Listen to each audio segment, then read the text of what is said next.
Voy a empezar por, en voz alta, explicar o exponer mi posición respecto a lo que está sucediendo en el Medio Oriente. La guerra entre Israel y Hamas. Debo expresarme porque algunos de ustedes con cariño me han dicho: pastor, ¿qué dice la Biblia? ¿Es que acaso este conflicto es la chispa que hacía falta para el desenredo del espectro profético? ¿Cuál es su opinión? Bueno, respondiendo a esas personas, debo decir que en ningún momento pretendo en este estudio sugerir que tengo las respuestas a todas sus preguntas. Pero con humildad también quiero decir que esto no es tan nuevo en la historia. Probablemente hay detalles nuevos.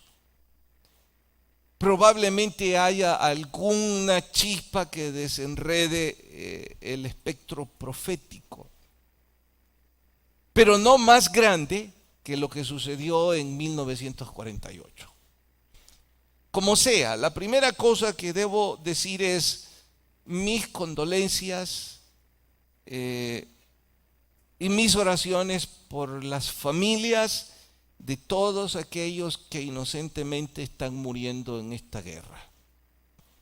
Es algo triste, es algo que rompe el corazón, y sin importar si son judíos o no judíos, la Iglesia de Cristo ha sido llamada a orar y ha sido llamada a unirnos con los que están sufriendo.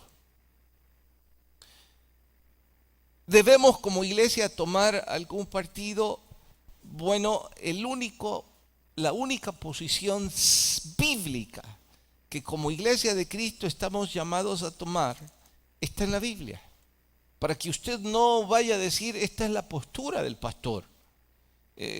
Para que usted no vaya a decir: bueno, yo discrepo con la postura de ese predicador.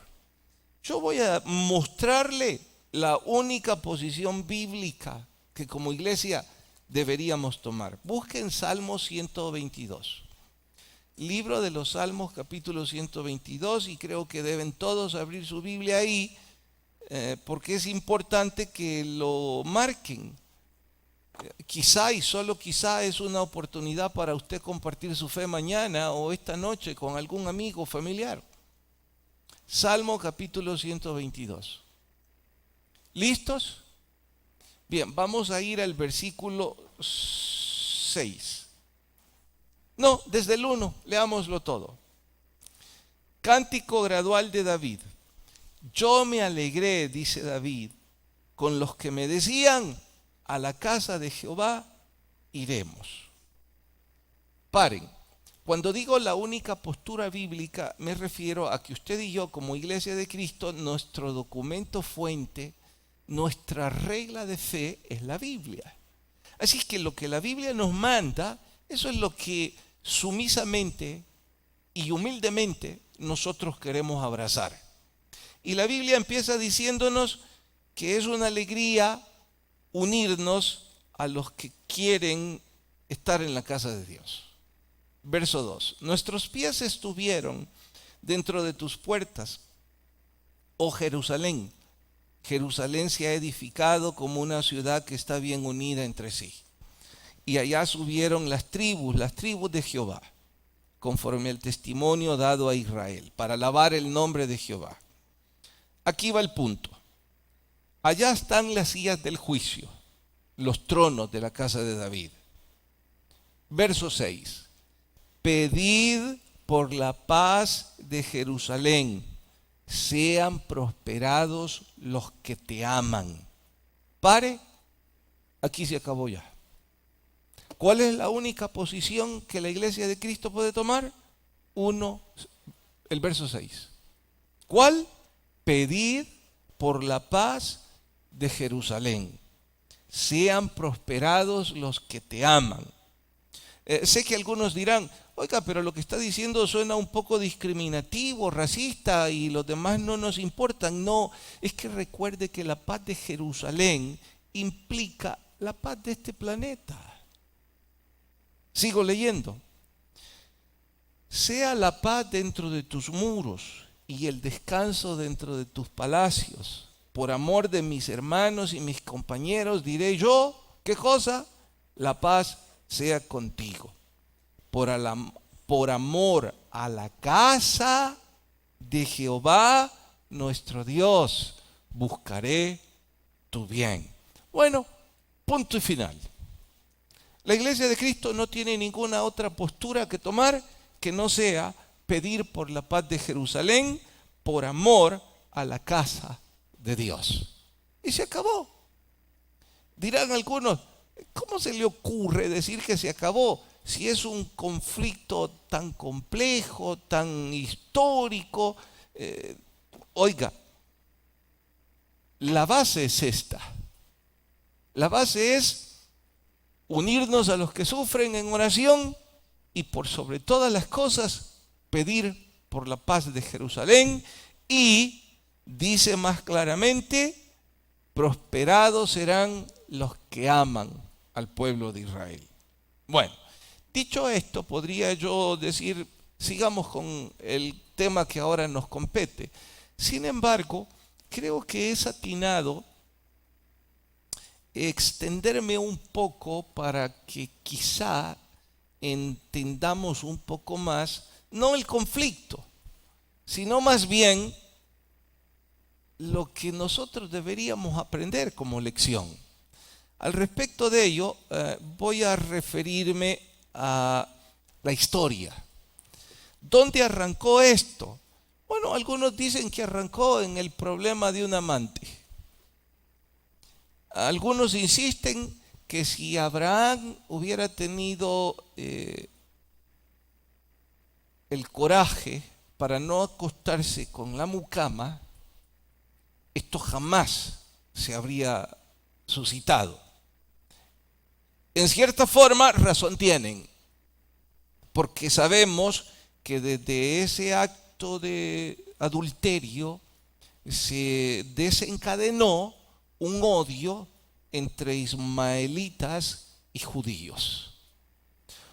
Un odio que con el correr de los años se agudizó, se enraizó y hasta la fecha lo seguimos cosechando.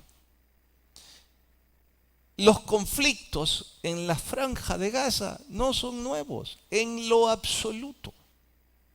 De hecho, les voy a mostrar algunos conflictos históricos en la Franja de Gaza. Vayan por favor a Jueces capítulo 3. Jueces es el séptimo libro de la Biblia, Deuteronomio quinto, Josué sexto, Jueces séptimo. Jueces capítulo 3. Esto es varios miles de años atrás de Cristo.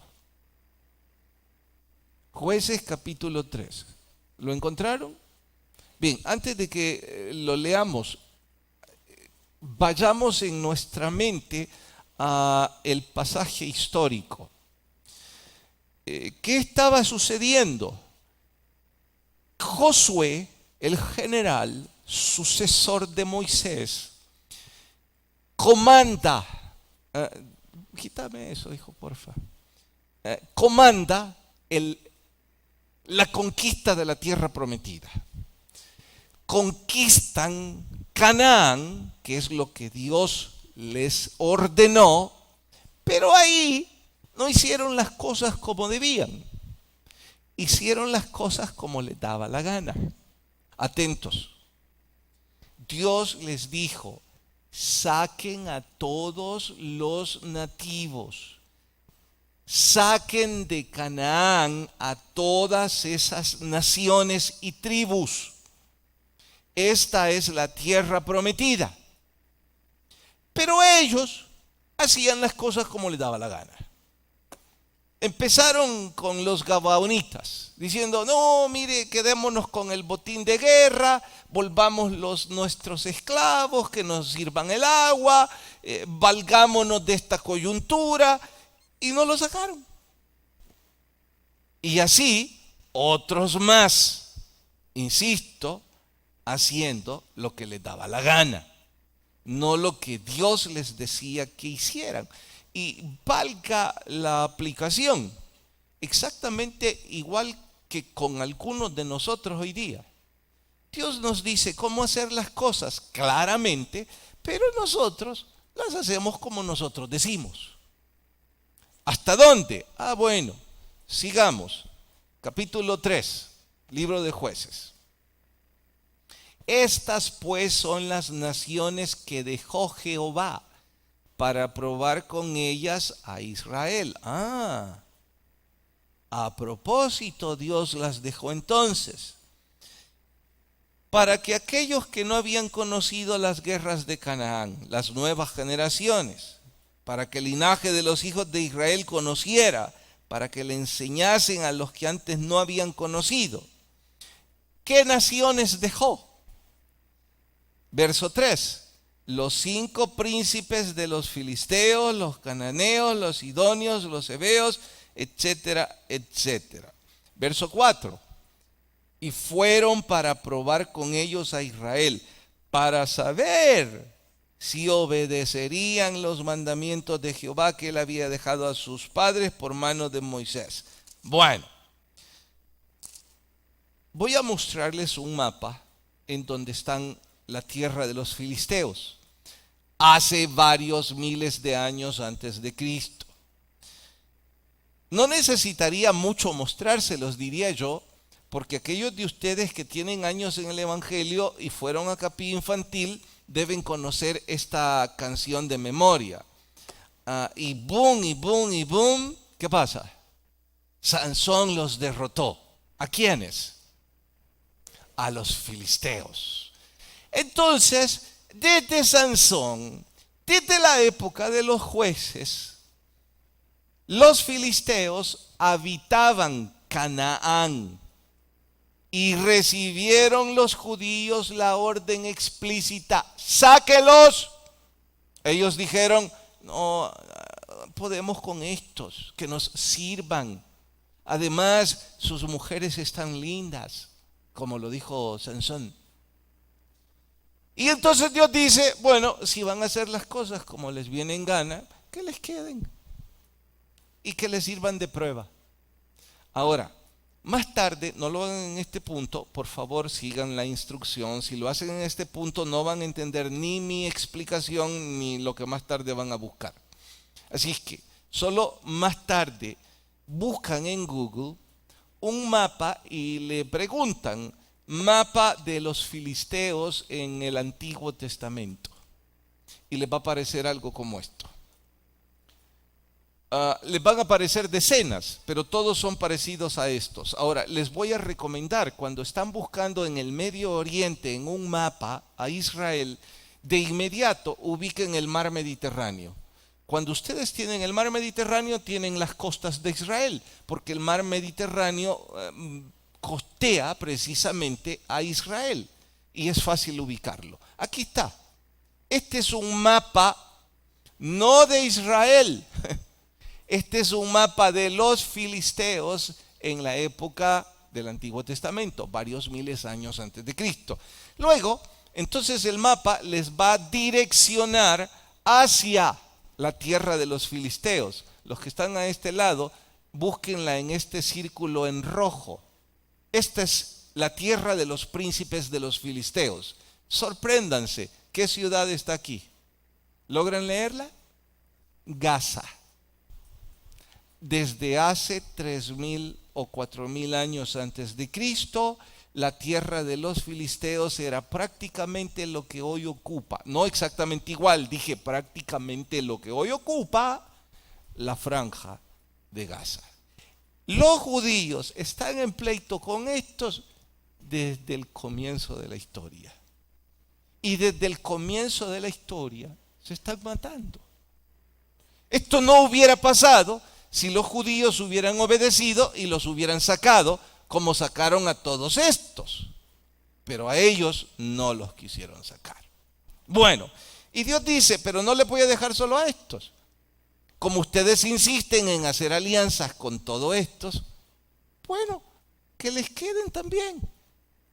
Y les quedaron estas otras naciones. ¿Qué resultado tuvieron? Bueno, las guerras que desde entonces y hasta la fecha siguen suscitándose. Dirán algunos, los más adultos, los más entrados en años, no, pastor, pero es que esto antes no se oía. No se oía antes de 1948, porque durante casi 2000 años Israel no existió. Y durante todo ese periodo de inexistencia como nación, no estaban las encrucijadas incursiones de los filisteos contra los judíos, o viceversa. Y por eso hubo un aparente periodo de paz, que paz nunca hubo. Jamás hubo paz en ese sector del planeta. Bien, a no ser por pequeños periodos de tiempo, ¿como cuáles? Ahora vamos a ir a un capítulo o a dos capítulos que los que están en el club de lectura debieron sentirse embriagados y debieron pensar, wow, es como lo que está pasando ahora. Ahora, ya sé que hay una cantidad de ustedes que no son parte del club de lectura, porque ustedes hacen las cosas como ustedes dicen. O sea, no necesitan eso, son autodidactas. Ustedes estas cosas, bueno, si yo me alargo y les doy el púlpito, ustedes lo explican. Pero en fin, les quiero contar a los que sí estamos disfrutando del club de lectura, de que la semana que pasó, puntualmente el viernes, leímos 2 capítulos directamente vinculados a la guerra que está librando Israel contra sirios y asirios. Dirán, no está peleando contra sirios y asirios. Tenga paciencia, ya les voy a explicar. Pero mientras les explico, por favor, vayan al segundo libro de Reyes. Tal vez así se animan un día a ser parte del club. Segundo libro de Reyes, capítulo 17. ¿Listos? Segundo libro de Reyes, capítulo 17. ¿Lo tienen? Bueno, los que no traen Biblia y vienen por primera vez, las disculpas, que los que los invitaron no les dijeron que tenían que traer Biblia. Y los que ya tienen ratos y no traen Biblia, Dios los guarde. Verso 1, capítulo 17. En el año 12º de Acaz, rey de Judá, comenzó a reinar Oseas en Samaria. Bien, ¿dónde es Samaria? Es Israel del norte.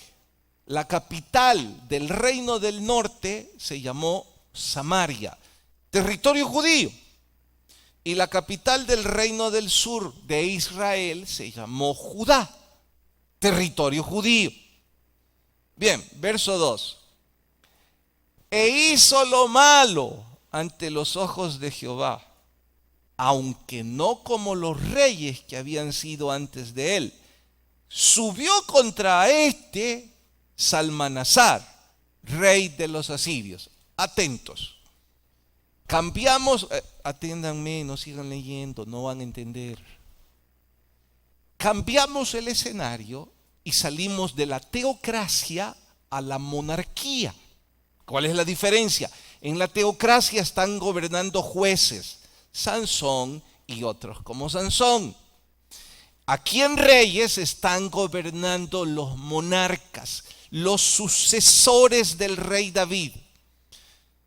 ¿Qué está diciendo? Que esta tierra de Israel, las naciones vecinas le declaran la guerra en la época de los reyes. Pero atentos, ¿cómo entonces no le declaraban la guerra a David?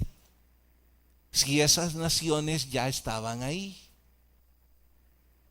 ¿Cómo pues David, después de que conquistó Jerusalén y un poquito más, pasó tantos años en paz y llevó a Israel a una prosperidad increíble? ¿Cómo pues Salomón no peleó ni una guerra durante 40 años de gobierno? Algunos dicen que sí, que peleó una que otra. No están registradas. O sea, la pregunta es, oiga, ¿me está diciendo que estos pasaron casi 80 años en paz y en prosperidad? Sí, eso estoy diciendo. Bueno, ¿y qué pasó con los filisteos y todos los demás? Y ahí estaban encima. Les pregunto a ustedes, ¿qué pasó? Simple. ¿Cómo se llama el famoso escudo que Israel tiene hoy de tecnología de punta? Escudo de hierro, ¿no? La cúpula de hierro. Bien, en este entonces, y sin retórica alguna, había una cúpula mucho más poderosa que la actual. ¿Cuál? La protección de Dios. Porque nadie se atrevía. ¿Y cómo es que no se atrevían? Es que David era matador de gigantes, es que David tenía un ejército poderoso. No, David tenía al más grande de todos los gigantes de su lado, al Dios Todopoderoso. Y por eso las naciones no se atrevían. Siempre estuvieron ahí como llenas buscando al león cuando el león se adormece. Pero el león siempre estuvo en yesta, siempre con sus dos patas, erguido para el ataque. No olvide el cachorro de león de la tribu de Judá. Pues bien, no podían, porque Dios los protegía. Ese escudo milagroso. De pronto, Salomón, igual que algunos hoy día, dice, pues yo voy a hacer las cosas como a mí me da la gana, no como mi papá me enseñó. Y empezó a darle la espalda a Dios. Y los hijos de Salomón, peor aún. Ya verán la historia de hoy, porque el primer hijo de Salomón es mestizo. El sucesor al trono tiene su sangre manchada. Su mamá, hasta donde pueden leer, no era del todo judía. Y ya van a ver el desenlace de todo esto. Pero bueno, antes de ir ahí, después de Salomón hubo una cantidad de reyes malos, casi todos en los dos reinos, norte y sur, porque sucedió una división, hubo una guerra civil en Israel y se fundaron dos tronos, el norte y el sur. En ambos, rey tras rey, a cual peor. Y entre más le daban la espalda a Dios, más las naciones vecinas lograban asestar golpes, lograban incursionar militarmente y lograban debilitar al reino de David. Bueno, hubo en esa época reyes buenos, sí, contados con los dedos de las manos, pero buenos. Mientras ellos estuvieron en el trono, una vez más, el escudo de hierro se levantaba. Le estoy hablando de gobiernos como el de Josías, como el de Jonás, o diría yo uno de los más emocionantes de todos, el de Ezequías, que duró casi 29 años en paz. ¿Hasta cuándo? Hasta que se le dio la gana también a Ezequías de hacer lo que le daba la gana. Le da la espalda un poco a Dios y el escudo se baja. Y es ahí, en los capítulos que hoy estamos leyendo, en donde apareció una delegación asiria. El Rabsacés, el Tartán y el otro, se me olvida el título. Que llevaron la noticia, vamos a arrasar con Jerusalén. Bueno, ese es el capítulo que leímos viernes. Vayan ahora al capítulo 17, versículo 7. Dice, ¿por qué estaba sucediendo todo esto? Porque los hijos de Israel, ¿qué cosa? Contra Jehová su Dios. ¿Contra qué rey era todo esto? Contra el rey asirio. Bien, les quiero mostrar un segundo mapa. Por favor, pone este. Si yo fuera bueno con la tecnología, montaría este mapa en una especie de plantilla, como se hacía con los acetatos, lo montaría sobre este, por supuesto a escala, para que lo que les voy a explicar funcionara mejor, pero como no soy bueno con la tecnología, solo les voy a explicar la idea. Este es el mar Mediterráneo, o sea, solo que aquí es un mapa a escala más grande que este. Aquí hay más territorio. ¿Cómo van ustedes, si quieren curiosear más tarde en esto? ¿Cómo le van a preguntar a Google? Pídanle el mapa del imperio asirio en el Antiguo Testamento. Pídanle Asiria. ¿Por qué? Porque acabamos de leer en este capítulo, ¿quiénes estaban en guerra ahora con Israel? Los asirios, a través de Salmanasar, que envió a esa delegación de 3 generales. Bueno, mire dónde está Siria. Trasplantemos o montemos este mapa aquí. ¿Dónde está Siria? Bueno, Siria está ocupando todo este sector, que son las mismas naciones, no incluyendo Egipto, que Dios dijo las iba a dejar para probar a Israel. Entonces, ¿qué pasa? Asiria está aquí, amenazante, y diciendo al león de la tribu de Judá, dormite una noche, basta para que las hienas entren y te devoren. Mientras este león está erguido, no hay hiena que se le atreva. ¿Por qué? Porque este león es poderoso. No, sigue siendo pequeño. Miren el poderío de Asiria, incluía Babilonia, versus el tamaño de Israel. Era una broma. Lo que hacía la diferencia, aunque usted no lo crea, igual hoy día, lo que hace la diferencia no es la cúpula de hierro. Lo que hace la diferencia es ese escudo milagroso que nadie se explica en el mundo. Porque un paisito del tamaño de El Salvador provoca a los más grandes guerreros del planeta. Porque mire, no le dije naciones. Entendamos esto. Estos países nacen para pelear. Ellos nacen para la guerra. Ellos no conocen la paz. Ellos han estado peleando en toda su historia por todo y por nada. Su estructura, sus orígenes es la industria de la guerra.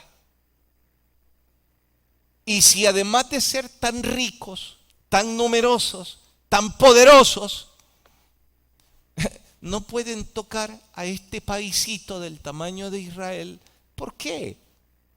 Porque hay una cúpula milagrosa que Dios decide cuándo se quita y cuándo no se quita. Pero les voy a mostrar una curiosidad más. Supongo que ustedes ya leyeron o oyeron en las noticias de que en este concierto bélico ya apareció también Siria. ¿Leyeron, no? Y que Israel se supone que ya atacó algunas concentraciones de Hamás en Siria. Y habrán dicho, ¿y por qué Siria? ¿Y qué tiene que ver Siria? Bueno, si ustedes siguen leyendo todo este capítulo, se va a dar cuenta que Siria también se sumó a Asiria. Y se van a dar cuenta que durante muchos años en la historia, Asiria conquistaba a Siria, que son, en términos retóricos, prácticamente lo mismo. Así es que, además de eso, se van a dar cuenta que Siria ya se sumó y que también Irak se sumó al concierto. Bueno, ¿y por qué estos se están sumando? Después de ver este mapa, dígale usted a Google que le dé un mapa actual del Medio Oriente y le va a dar algo como esto. Aquí está un mapa actual. Pongamos en este mapa en contexto a Asiria. Asiria sería algo así, mire. Aquí. Sin incluir del todo Arabia, pero sí esto. Así es que los asirios del Antiguo Testamento, ¿qué países son de hoy día? Son Siria, Irak, Irán y parte de Arabia. ¿Quiénes están en guerra contra Israel? Los asirios. Llamados hoy iraníes, llamados hoy iraquíes, etcétera, etcétera. El mundo que nunca leyó la Biblia se sorprende y dice, ¿cómo es posible que los iraníes abiertamente le dicen al mundo que van a barrer con Israel? No, esa no es la pregunta. La pregunta correcta sería, miren el tamaño de Irán. Miren el tamaño de Israelito. La pregunta es, ¿cómo no los han arrasado? Estados Unidos no ha podido pelear contra todos estos. Ninguna potencia ha podido contra todos estos, porque todos son poderosos y todos son de guerra. Pero no, a este nadie lo toca. Nadie lo toca porque tiene un escudo protector. ¿Cuándo es que ese escudo protector se baja? Cuando le dan la espalda a Dios. ¿Cuántas guerras como la que está sucediendo hoy han sucedido? No puedo ni imaginar. Es entonces la pregunta en este punto. ¿Será que llegó el momento en donde la chispa se encendió para la escala profética? No sé. A mi gusto, que no es muy experto o nada experto, esta chispa no es tan fuerte como la chispa que se encendió en 1948. Para mí esa sí es la que generó el principio de la escala profética. Esta es otra escalada más. ¿Qué significa eso? Significa que la última bala que se va a disparar antes de que la profecía empiece puede darse ahorita mismo. O tal vez dentro de algunos años. Pero no tiene nada que no haya sucedido años atrás, la guerra actual, excepto la tecnología de punta, ni siquiera voy a decir la mortandad, porque la mortandad de años atrás ha sido peor que esto. ¿Cuántos han muerto en Alepo contra Rusia? Me refiero a Siria, han sido miles de miles. Y los de Alepo no eran judíos. Entonces, esto no es nuevo. Si alguien me empujara a decir nada nuevo, yo diría, bueno, sí, hay tres cositas nuevas desde donde yo puedo suponer. ¿Cuál? La primera es que parece ser, si las redes sociales dicen la verdad, que dos países que están en la profecía están interesados en ser parte del conflicto. Y si eso se meten de lleno, entonces la chispa se encendió.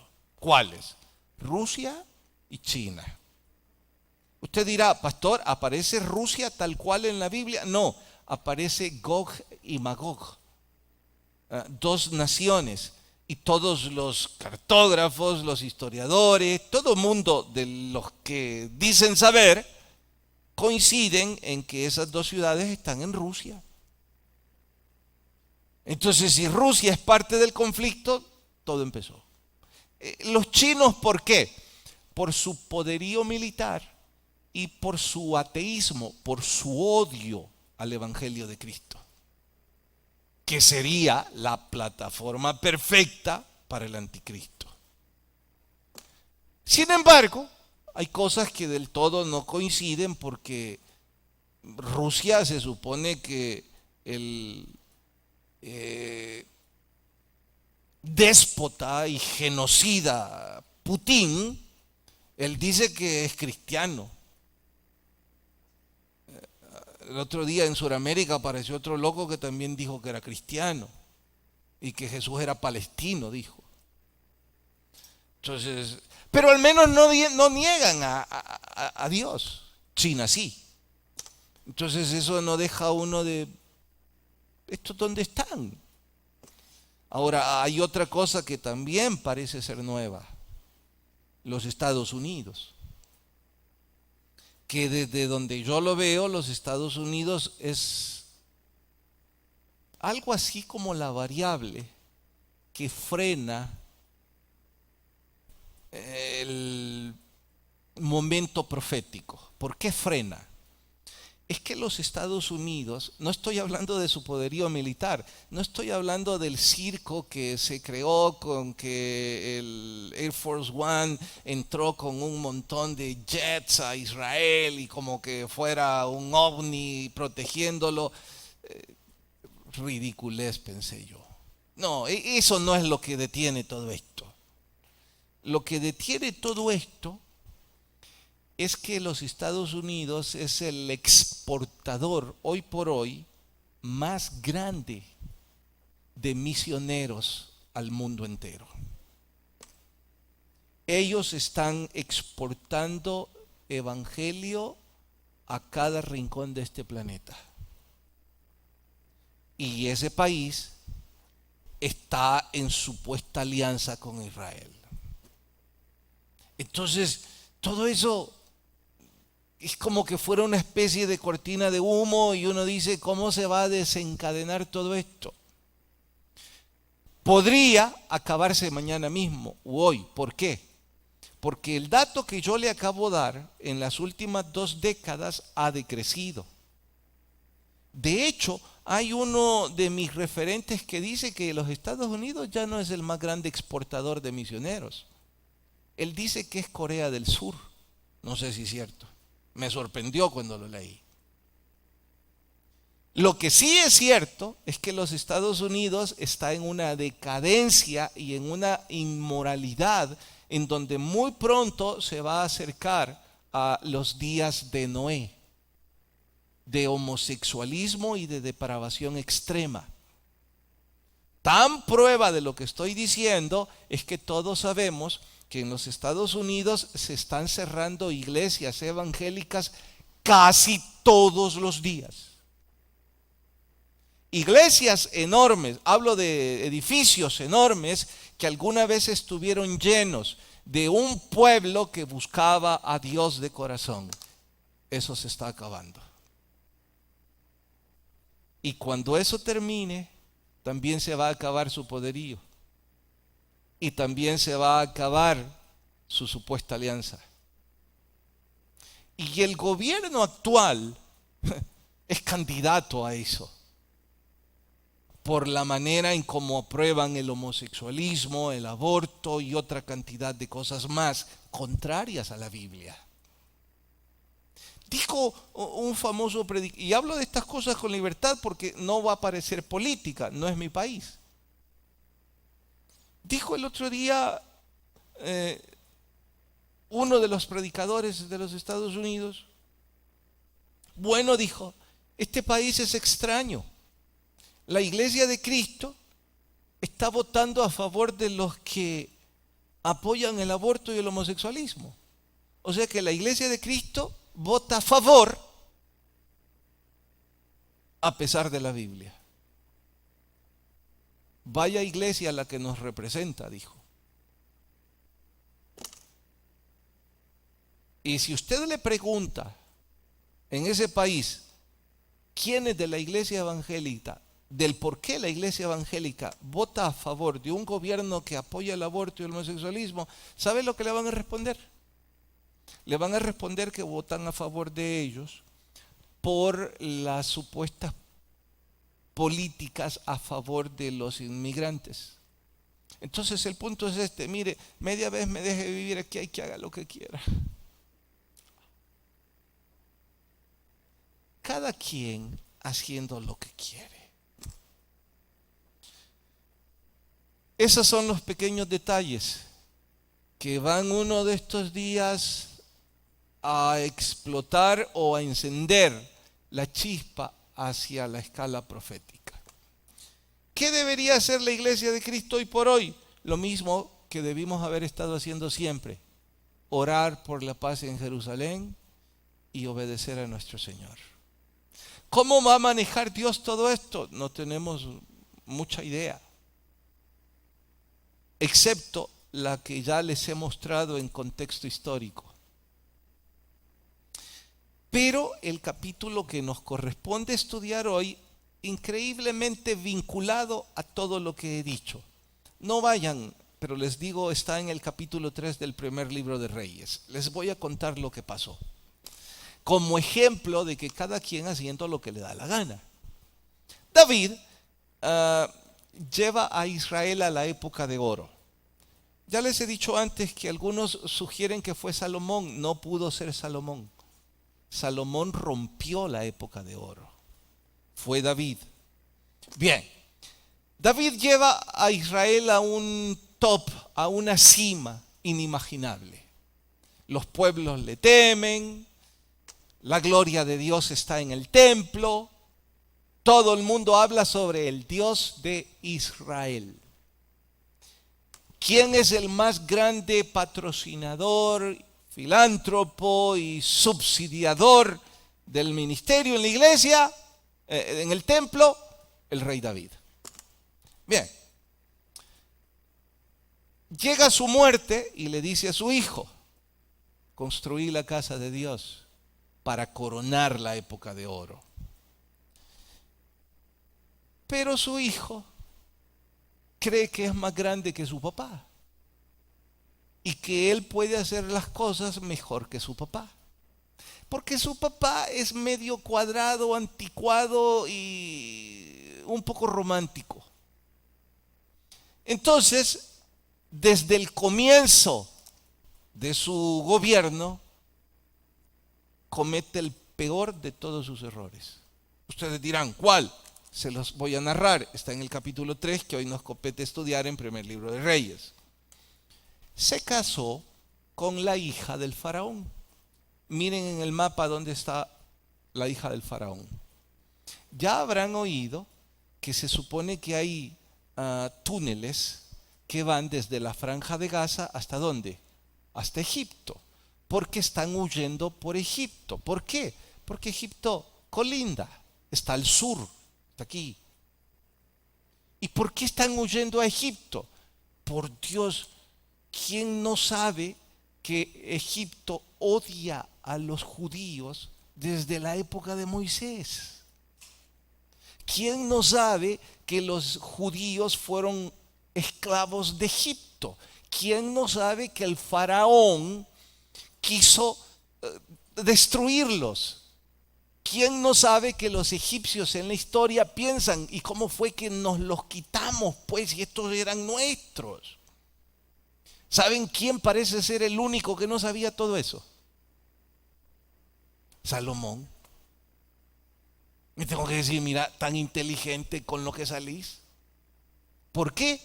Porque se fue a casar con la hija del faraón egipcio. Ustedes dirán, no, pastor, fue una estrategia, fue una alianza, porque bien conocido es que en ese entonces los reinos arreglaban matrimonios de los príncipes para tener una alianza estratégica. Eso es muy cierto, pero aquí viene la pregunta lógica. ¿Y tu papá por qué nunca hizo alianza con nadie? ¿Y a tu papá por qué le importaba un comino las alianzas? Te lo voy a decir yo. Porque la única alianza que a tu papá le interesaba era con el Dios bendito, no con los demás. Vos te la llevaste de vivo, No le preguntaste. Dijiste, aquí está, mírenme. Cabello largo, rubio, alto, inteligente, con todo este dinero. Esta mujer faraona ya es parte de las otras 1000 que voy a tener. Y se casó con ella. Y empezó la ruina de Salomón. Les digo, comenzó la ruina porque fue la primera que contaminó su corazón y su alma. De muchas más. ¿Por qué? Porque hizo lo que le dio la gana. Dios les dijo, saquen a todas esas naciones para que no las contaminen. Los ancestros dijeron no. Salomón también dice no, en lugar de ello mejor me caso con la egipcia. Y aquí tiene el resultado. Salomón, algunos dicen que incluso quemó a alguno de sus hijos en el sacrificio a Moloc. Me duele a mí pensar que haya sido así, porque yo admiro el libro de Eclesiastés y Proverbios. Y sí, ya sé que Salomón escribió eso en su época de restaurado, pero aún así, ¿cómo pudiste llegar tan bajo? Pero es que esa es la lección finalmente para mí. Si a mí se me antoja hacer las cosas como a mí me da la gana, voy a terminar igual. Y el escudo protector de Dios se va a disipar. Cuidado, yo no estoy diciendo que hoy por hoy el pueblo judío está en algún tipo de abierta rebelión, que sí lo están porque no han declarado a Jesús como Dios. Pero no estoy diciendo que por eso otra incursión más de este grupo terrorista. No estoy diciendo eso.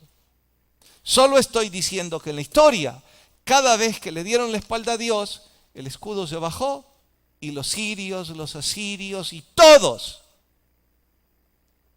convertían al león en un juguete.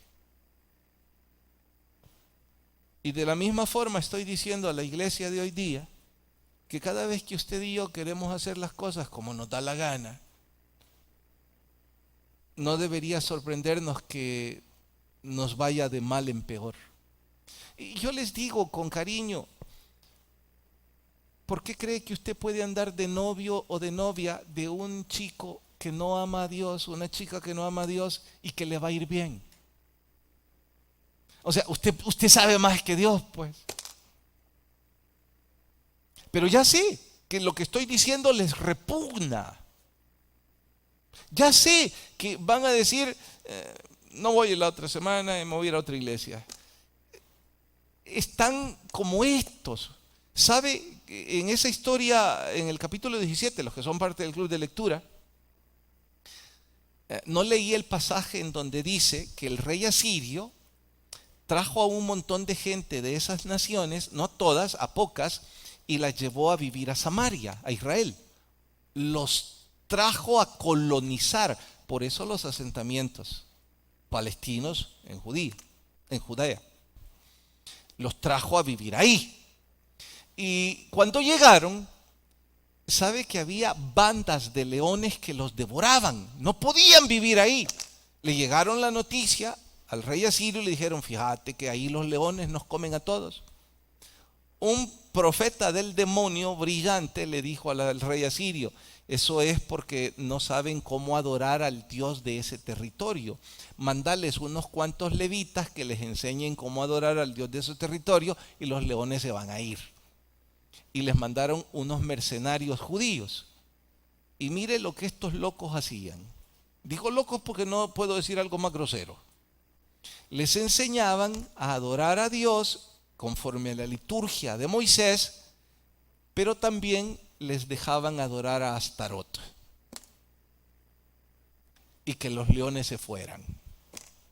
Es como que yo dijera ahora, hermanos, quienes quisieran quedarse el otro culto, vamos a estar haciendo oraciones a la reina Astarot y algunas libaciones. Si quisieran quedarse, les invito.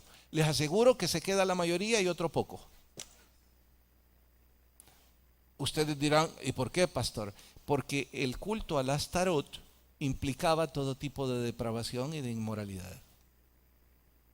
Pero en el primer culto tenían culto a Dios.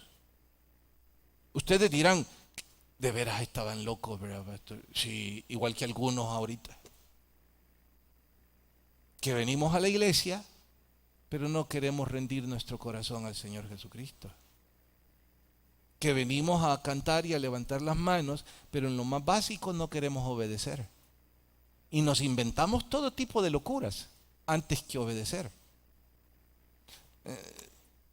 ¿Les animo al club de lectura? Nada. Que sí, yo leo la Biblia a mi manera. ¿Cuál manera si nunca la lee, hombre? Que le animamos a servir al Señor. Yo estoy sirviendo en mis propios estilos. ¿Qué propio estilo? Usted es asirio. Le invitamos a que se bautice, nada. Le invitamos a que arregle su vida civil, nada. Todo, no. Por eso yo dije al principio, bueno, gracias porque al menos me vinieron a escuchar. Porque ni siquiera cantar quieren venir varios de ustedes. Todo haciéndolo a sus maneras. Creyendo que les va a ir bien. Bueno, quiera Dios que ustedes atinen y que yo sea un falso profeta. Que la patria y no sé quién, no me acuerdo en qué termina, en serio, les demande. Vamos a orar.